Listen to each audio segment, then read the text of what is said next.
I bet you spent an hour last month cleaning the char off of your laser bed, right? And I bet your cuts still don't look crisp and clean. Here's the truth, you're cleaning the wrong things. Most makers over-clean the cosmetics and under-clean the physics. Today we're going to show you 5 maintenance hacks that actually affect your beam quality, and none of them involve cleaning your laser bed for 3 hours. Do it, build it, make it with Kim and Garrett, make it. What is up? Welcome back. Do you like to do it, build it, or make it and make money? So do we. Each week we show you how you can make money with your laser, except that this week we're going to be cleaning lasers. We have a bunch of lasers to clean, and we thought we might show you the proper way to clean the lasers, or I should say the important parts. Yes. We have 5 hacks that we'll show you that do not involve cleaning your laser bed, but will improve cuts. These are hacks we use every day. Hack number 1, the beam path reverse clean. Most people obsess over the lens because that's what they can see. But actually, the beam hits 3 mirrors before it ever hits the lens. For us, we always check mirror 2.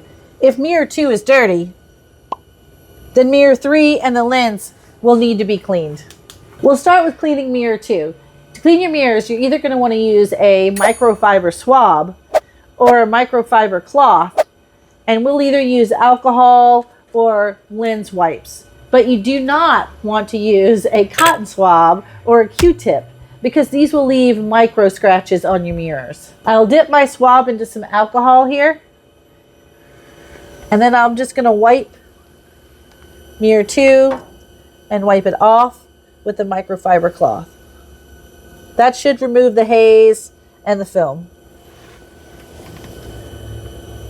For mirror 3, I'm not going to go in through the front. It's going to get goop on my microfiber sponge and it'll knock debris down on top of the lens. So the right way to clean mirror 3 is to remove it and clean it. The mirrors are different on all the different machines. In this case, we'll have to unscrew the back. We have an upcoming class, Laser 101, where we'll show you how to clean the mirrors on multiple types of machines. We'll then do a 5-point test. We'll use a little painter's tape at the bottom of our nozzle and shoot it in all 4 corners and the center to make sure everything is aligned properly and that beam is shooting dead center of the nozzle. Our pro tip for hack number 1 is to use a flashlight to check your mirrors. You saw me do that in the previous step. You might be able to see some debris on your mirror, but you might not be able to see with the naked eye a haze on your mirror. So use a bright light, either your phone light or a flashlight, to check your mirrors. Why it's so important to clean your mirrors: a 1% loss at the source equals a 10% loss in power by the time it cuts your wood. Hack number 2, the dental pick trick. You have good air pressure, but your cuts are still looking fat or you're not cutting through. It could be smoke residue buildup or a tiny piece of char in the nozzle cone. Here's the hack. If you're mid-cut, take a little dental pick or a little piece of wire. I love these little dental picks because they have the fuzz on the side. And just go ahead and poke it up in there and clean it out. Poke it around, clean her out. And that will get you going for the rest of your cut. We routinely clean our nozzles with a little Dawn Power Wash or some alcohol because the smoke residue will build up fast. Why this is important? Because turbulent air could cause inconsistent cuts. A straight stream of air will clear the debris and clear the path for the laser. Hack number 3, ignore the honeycomb and use risers or blades.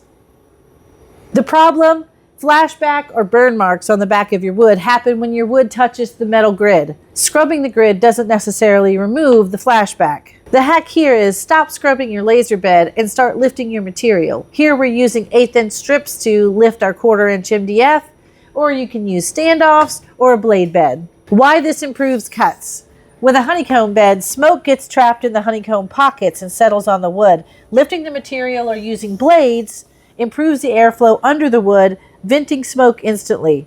No char or sanding needed later. Now, if you're hesitant to use your blade bed because you think your pieces are going to fall through, you got to learn tabs, either in Lightburn or Xtool Creative Studio. The easiest way to avoid sanding char off your projects is to start with better material. We just restocked our SwiftFax Laser Company MDF. They're laser rated, so you don't have to worry about extra char and smoke. Cleaner cuts, less maintenance, more profit. Hack number 4, the old Q-tip rail floss. Say you got some jittery lines, or your straight lines a little wavy. Your circles may look like ovals.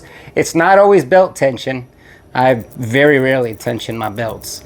It could be the rails. You got some debris in your rails or in the teeth of the belt. The hack is a Q-tip. Now here's where you can use your cotton Q-tips. A Q-tip dipped in alcohol, and then we're going to run the Q-tip down the groove in the rail. You see all this gook in my rail right here?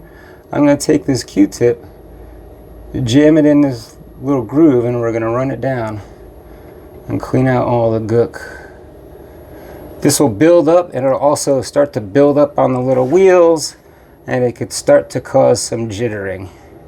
Look at that. I'm going to flip it over, keep going. Just going to push it all the way down to the end. Get rid of it. Get it off my rail. Look at that. Once my rail is clean, once my little rail edge is clean, I'm going to take some oil. This is a lightweight oil. I'm just going to put a little bit on my fingertip, and I'm going to push it back into that little groove.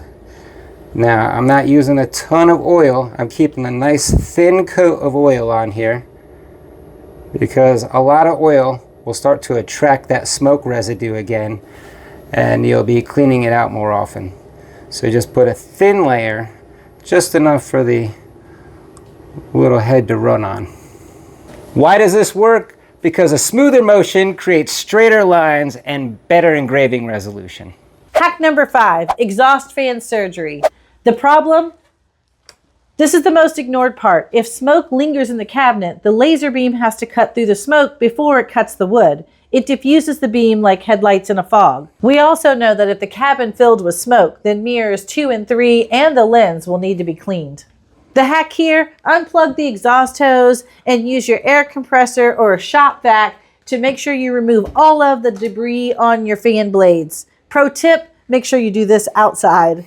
Why this improves cuts? Because high airflow removes the fog and allows 100% of the beam to hit the material. So stop worrying about if your machine looks pretty and start worrying about airflow and optics. Comment below, which part of the laser do you hate cleaning the most? For me, it's the honeycomb beds.